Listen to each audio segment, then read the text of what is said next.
They told us the armies were beasts. I learned the truth in a Nebraska beat field in October 1944. Corporal Maddox didn't shout. He just held out a worn photograph of his family. I saw his son, a boy my age, smiling. My hands went numb. The war ended for me right there. This story deserves to be remembered. The cold bit through my thin shirt like teeth. My fingers, caked with black Nebraska soil, were numb stumps. I was 12 years old, pulling sugar beets in a field that stretched to the end of the world. The wind carried the smell of damp earth and rotting leaves. I kept my head down. A rule you learned fast. Boots crunched on frozen clods nearby. I braced for a shove, a barked order. Hey, kid. His voice was low, not sharp. I didn't look up. The worn leather of his boots stopped inches from my bead pile. He knelt. In my periphery, I saw his hand. Not a fist. It held a small bent rectangle of card. Look. I had to. It was an order. I raised my eyes. He wasn't looking at me with the flat, disgusted stare I knew from the SS officers back home. His eyes were tired, the color of the autumn sky just before rain. He pushed the photograph closer. It was a family. A woman with kind eyes and a soft smile, her arm around a boy. The boy was maybe 13. He was grinning, one tooth slightly crooked, his hair combed neatly. He held a baseball glove. Behind them was a white house with a porch. The picture was worn at the edges, soft from being handled. I stared. My breath hitched. The cold vanished. All I heard was the blood rushing in my ears. That's my boy Jimmy. Your age, I reckon. The guard's thumb brushed over the boy's face. A gesture so tender, it felt like a physical blow. My own father hadn't touched my cheek like that since before the war. Since before the uniforms and the salutes and the endless screaming lies. This enemy, this American, carried this picture next to his heart. He had a home. He had a son who smiled. He was showing it to me. Rudolph, keep working. Gottfried's whisper was a rasp from the next row over. He was 16, an old man to me. He saw the interaction, saw the danger in any guard's attention. But I was frozen. The photograph was a window into a universe that was supposed to be a fantasy, a propaganda lie. The world of the enemy was supposed to be hollow, monstrous. Not this, not a porch and a crooked smile and a father's thumb tracing a son's face in the dust of Nebraska. It's gonna be all right, son. He said it so quietly, just for me. Then he stood, slipping the photograph back into his breast pocket, right over his heart. He gave a small, almost imperceptible nod and walked on, his boots crunching away. I looked down at my dirty hands. They were trembling. Not from the cold. The war I had been carrying inside me, the one that said they were beasts and we were right, it cracked. It fell away like a shell of ice. It ended right there, in the smell of wet earth and beads. But to understand why that photograph was an impossibility, why it shattered everything I knew, you have to go back. Back to the dark forests of the Hürtgen, 6 months earlier, back to when I was still a believer. The forest floor of the Hürtgen was a cold, wet sponge that sucked at my boots. It was October 1944, the air sharp with the smell of pine sap and cordite. I was 13, not 12. They'd lied about my age to get me the uniform. A filthy Hitler Youth brown shirt, sleeves rolled a dozen times, hung on my frame like a sack. My companion was Gottfried Engel, 15, with a face already old. Keep your head down, Rudolph. They say the Americans use tree bursts. The shrapnel comes from above. We were runners for a Volkssturm unit, old men and boys clutching Panzerfausts they could barely lift. My belief was a brittle thing, fed on stories of invincible wolves and a 1,000-year Reich. It lived in the rumble of my empty stomach and the constant damp chill in my bones. The crack of a sniper rifle was a dry twig snapping. A man, 3 trees over, crumpled. Then the world dissolved into the roar of artillery, the earth heaving. I was thrown into a crater, the taste of iron and wet soil filling my mouth. Gottfried landed beside me, his breath coming in ragged sobs. Through the smoke I saw them, not monsters, men in olive drab, moving with a terrible, efficient grace. One looked right at our hole. He didn't fire. We were captured an hour later, hands on our heads. The processing was a blur of barking dogs, bright lights, and the chemical smell of delousing powder. They put us on a train, then a ship. The Atlantic was a vast, grey misery. And then Nebraska. Camp Atlanta rose from the autumn plains like a mirage. After the filth of the front, the neat rows of white barracks were a shock. The air smelled of cut grass and distant rain. A light wind carried the first fallen leaves across the compound. An American corporal with a kind, tired face processed us. His name tag read Maddox. Name and age, son. Rudolf Kappel, 13, Herr. Just Maddox. You're a long way from home, kid. He pointed us toward the barracks. Inside were real cots with blankets. The scent of clean pine wood and fresh straw filled the space. For the first time in months, I wasn't shivering. That evening they brought food, not a thin broth, but a stew with meat and potatoes. Real bread. I stared at it, my hands trembling. Do not forget where your loyalty lies, boys. The voice was a low growl from the corner. Obergefreiter Baumann, a hard-faced veteran from our unit, watched us with venomous eyes. He hadn't touched his food. This is poison, a trick to soften you. They want you to forget the fatherland, to forget your duty. Gottfried's spoon hesitated. My own hunger warred with the indoctrination that was my only compass for 13 years. But the smell of the stew, the warmth of the bread in my hand, it was a physical truth Baumann's words couldn't touch. I took a bite. The flavor was so profound, so alien, it brought a hot pressure behind my eyes. It was the taste of not being hungry. That night, lying on a cot that didn't smell of mud and mildew, I listened to the Nebraska wind sigh around the barracks. Gottfried whispered from the next cot, The bread, it was real, wasn't it? Yes. They're not treating us as the Untergangsbestien, the subhuman monsters we were told. It was the first crack. A tiny, treacherous fissure in the world I knew. Outside, a slow, cold autumn rain began to fall, pattering softly on the roof. A roof. I was under a roof. The rain's rhythm on the tin roof was a lullaby I'd forgotten existed. I stared at the water streaking the grimy window of the mess hall, watching the Nebraska prairie dissolve into a grey wash. The smell of wet wool and boiled potatoes filled the air, a dense, warm fog. You are thinking too much, Rudolf. Your face is a book. I am thinking they have not beaten us today. They have not starved us. They gave us this roof. A roof with a price. A soul for a roof. That is what Baumann would say. As if summoned by the thought, the door banged open.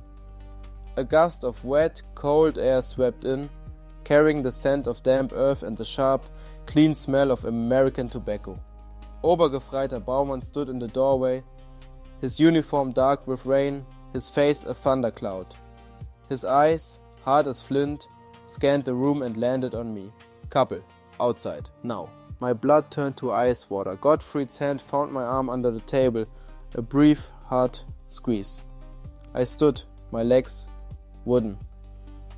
The walk to the door felt a mile long. I passed Corporal Maddox, who was leaning against the wall by the coffee urn, a steaming tin mug in his hands. He didn't look at me, but his posture shifted, a subtle straightening. Outside, the rain was a fine cold mist. It beaded on Baumann's cap and soaked through my thin shirt instantly. He marched me away from the building towards the skeletal frame of a new barracks under construction. The mud sucked at my clogs. You look at them. You listen to their lies. You think because they feed you slop and do not shoot you, they are good men? No, Obergefreiter. You are a child. You see a full bowl and forget the hand that holds it is the hand of the enemy. They are softening you, preparing you. When they are done, they will own your mind. Do you understand? His voice was low, venomous. He leaned in, the smell of wet leather and stale sweat overpowering. A work detail of American soldiers was nearby, hammering boards, their voices a casual, unfamiliar melody. Baumann's eyes flicked towards them, then back to me, full of a hatred so pure it was almost holy. Your father is fighting on the Eastern Front. He is facing real monsters for the fatherland. And here you are, growing fat on the charity of the very beasts he fights. It is a disgrace. He spat the last word. The rain dripped from the brim of his cap onto my forehead, mingling with the cold sweat there. I said nothing. There was nothing to say. The truth was a knot in my stomach. I was not growing fat, I was just less hollow. And the men with the hammers were not screaming, they were laughing. You will report any fraternization, any kindness, it is a weapon. You will report it to me. Is that clear, Pimp? Jawohl, Obergefreiter. He dismissed me with a sharp jerk of his chin. I turned and trudged back through the mud. As I reached the mess hall steps, Corporal Maddox was there, holding the door open. He didn't speak. He just looked past me towards where Baumann stood, silhouetted in the rain, and then back down at me. In his eyes, I didn't see the triumph of a jailer. I saw something else, something that looked like pity, and in that moment, Baumann's ideology felt like a scream in an empty room, while Maddox's silent watchfulness felt like a wall against the storm. The storm in my head went quiet. The rain on my neck felt colder, sharper. Maddox's eyes held me, and the pity, I saw there was a different kind of weapon. It didn't bruise, it unraveled. He shifted his weight, the wet wool of his uniform scraping against the rough plank of the guard tower. His hand went to his chest pocket, not for a weapon, but for a small, worn leather wallet. He didn't speak. He just flipped it open, his thick fingers careful against the damp. He held it out, not offering it, just showing it. Inside, protected by a cloudy square of celluloid, was a photograph. My breath hitched. It was a family, a woman with kind eyes and a tired smile, her hair in soft waves. A little girl clutching a doll, and a boy. A boy of maybe 8 or 9, grinning with a gap in his teeth, his hair a tousled mess. He was wearing a striped jersey, holding a baseball glove. Maddox's thumb, rough and nail-bitten, came to rest on the boy's face. He tapped it once. Then slowly he moved his gaze from the photo to me. His eyes traveled over my gaunt face, my hollow cheeks, my own shock of pale, filthy hair. He looked back at the boy in the picture, back to me. A small, sad smile touched the corners of his mouth. It wasn't happiness. It was recognition. A terrible, gentle understanding. Rudolph, what is it? I couldn't answer him. The world had narrowed to that square of celluloid and the guard's face. This man, this enemy, this American who held the power of the wire and the gun was a father. He had a son who played baseball. He had a home where a woman smiled. The propaganda films screamed in my memory. The monstrous Americans, the subhuman degenerates, they showed nothing of this. They showed no tired smiles, no gap-toothed grins, no gentle thumbs, brushing a son's face in rain, sufficient fun. Eyes forward, no fraternization. Bauman's voice was a distant crack, meaningless. The real truth was here, held in a guard's hand. This enemy had a heart that lived in a house somewhere, a heart that ached for a boy in a striped jersey. My own commanders, the men who had put a rifle in my hands, had never shown me a photograph. They had only shown me hate and duty and the glorious empty grave. Corporal Maddox closed the wallet. The soft click of the letter was louder than Bauman's shout. He slipped it back into his pocket, over his heart. He gave me one last long look. In it, I saw the unspoken words. "This is my boy. You are someone's boy too." Then he straightened, his face settling back into its neutral guard's mask. But the wall was gone. The idea of him as a monster lay shattered at my feet, washed away by the Nebraska rain. He was just a man, a father, far from home, looking at a child and seeing his own. The cold bit deeper, but a different kind of shiver went through me. It was the shudder of a fundamental lie collapsing. The war was a story told by men who had forgotten or never known the weight of a photograph in your breast pocket. I looked at my dirty, trembling hands. They were a child's hands, not a soldier's. I knew it then, with a certainty that felt like falling. I fell, not to the ground, but into a silence so deep it swallowed the Nebraska wind. The photograph was still in my hand. Corporal Maddox's hand was still on my shoulder. It was a warm, heavy weight, like a blanket I hadn't felt in years. "You okay, son?" I couldn't speak. I could only stare at the faces in the picture. The little girl with the missing tooth, the woman with the kind eyes, they were his, and he was showing them to me. The enemy. The monster we were told would skin us alive if we surrendered. He was showing me his heart. Rudolph, what is it? Gottfried's voice was a whisper from 1,000 miles away. I turned the photograph toward him. He leaned in, his own hollow face going slack with disbelief. He looked from the picture to Maddox, then back to me. His own war, the one built on hate and fear, and the snarling speeches blasted from loudspeakers, cracked right there in the mud.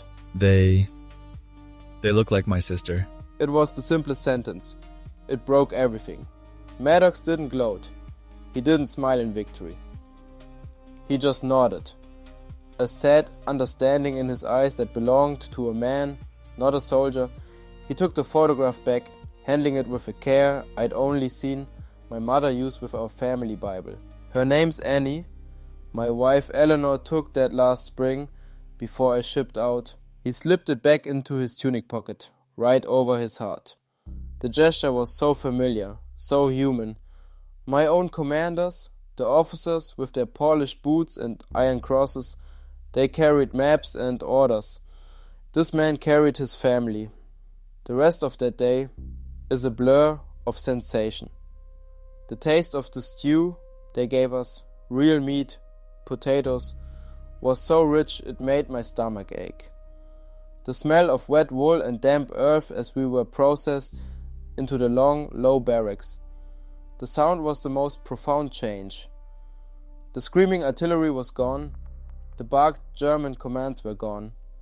In its place was the low murmur of American guards, the clang of a distant bell, and the soft, relentless patter of autumn rain on a tin roof. I am 93 years old now. I sit in my study in Lincoln, Nebraska, the same state that held me prisoner. The scar on my leg from the shrapnel has faded to a pale, wrinkled whisper, but the memory of that photograph has not faded. It is brighter, clearer than the view from my window.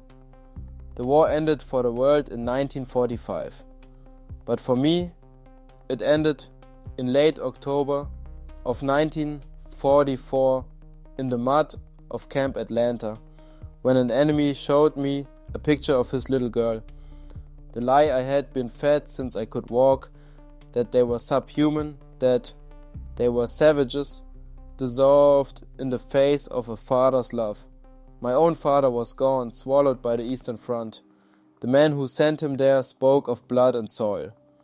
This American, this Corporal Floyd Maddox, spoke of Annie and Eleanor. I learned, years later, that he survived the war. He went home to Indiana, to his family. I never contacted him. Some truths are too sacred to disturb with words. They exist in that silent space between two strangers in a field, a space where humanity flickered back to life. Stories like this, of enemies seeing the human face in one another, are disappearing. The men who lived them are leaving us. I tell mine so that when we are gone, the lesson remains, not of strategy or politics, but of a photograph in a breast pocket, and the mercy it inspired in the heart of a guard. That is the story I must tell, before it is too late. The photograph was creased and worn soft at the edges from being handled. It showed a boy, maybe 10, grinning with a gap-toothed smile, standing next to a woman in a flower print dress. Behind them was a white clapboard house with a green lawn. An ordinary American life. But it was the guard's hand holding it that froze me. His knuckles were scarred, his nails rimmed with dirt from the work detail. A soldier's hand. Yet it held the picture so gently. My boy Jimmy, and my wife Eleanor, back in Lincoln. His voice was a low Nebraska drawl, not the sharp bark of command I'd learned to fear. He wasn't looking at me with the flat, predatory stare of the SS officers who'd shoved us onto the troop train. His eyes, a faded blue like a winter sky, held a sad, understanding pity. The wind picked up, scattering a flurry of brown oak leaves between us in the compound. I could smell the sharp, clean scent of his wool uniform, so different from the sour wool and sweat of my own rags. Rudolph, don't stare. It's a trick. But it wasn't. The guard, Maddox, glanced over his shoulder toward the watchtower, then back at me. He didn't smile. His face was tired, the lines deep around his mouth. How old are you, son? The word son in German would have been Sohn. He didn't know the word. He used the English, but I understood. I held up 12 fingers, my own hands trembling, chapped raw from the cold. I was so thin my knuckles stood out like stones. He looked from my fingers to my face to the oversized, filthy Hitler Youth shirt that hung on my frame like a sack. His jaw tightened. That pity in his eyes hardened into something else, anger. But not at me. God Almighty. He said it softly to himself. He looked at the photograph in his hand, then folded it carefully and tucked it back into the breast pocket of his tunic, right over his heart. The gesture was so familiar, so human. My own father had kept a picture of my mother the same way, before the Eastern Front took him. A memory, sharp as a splinter. The smell of his pipe tobacco, the scratch of his uniform wool against my cheek when he hugged me goodbye. This American enemy, standing in the mud of Nebraska under a grey autumn sky, had just done the most subversive thing imaginable. He had shown me he was a father. Couple, Engel, laggards, the latrine detail waits for no one. The spell broke. Maddox's posture straightened, the soldier's mask sliding back into place, but his eyes stayed on me for a second longer. He gave a tiny, almost imperceptible nod. Then he turned, his boots crunching on the gravel path as he resumed his patrol. Come on. Before Baumann makes us dig it deeper with our spoons. I stumbled after Gottfried, my mind reeling. The enemy who was supposed to be a monster had a home, a family, a son who smiled. He had a kindness in his eyes that my own commanders, who sent children to die for a crumbling Reich, never showed. The entire war, in that moment, felt like a grotesque lie, told by men who had long forgotten what a father's smile looked like. But to understand why that photograph mattered, why it changed everything in the bleak, starving winter that followed, I need to take you back to 3 months earlier, to the day they drafted me. I am 103 years old now. My hands, which once held a rifle, now rest on the worn leather of Corporal Maddox's photograph kept all these years. The other men from that camp, Franz and Jürgen, they are gone. My great-grandchildren ask me about the enemy. They expect tales of monsters. But I tell them about the American Guard. Corporal Maddox silently showing me a worn photograph of his own family, his wife and young son, smiling in front of their Nebraska farmhouse. That is the story that matters. Not the hate they sold us, but the kindness he chose. We share these stories, so the humanity of that generation is never forgotten. If you believe these memories should be preserved, please subscribe to help us keep them alive. Before the last of us who remember are gone, I can still see the chipped white paint on the farmhouse porch and the way the sun fell across his son's face. The characters, incidents and dialogue in this video are dramatized for narrative and entertainment effect. While some events may be inspired by real-life themes, this story is a work of fiction.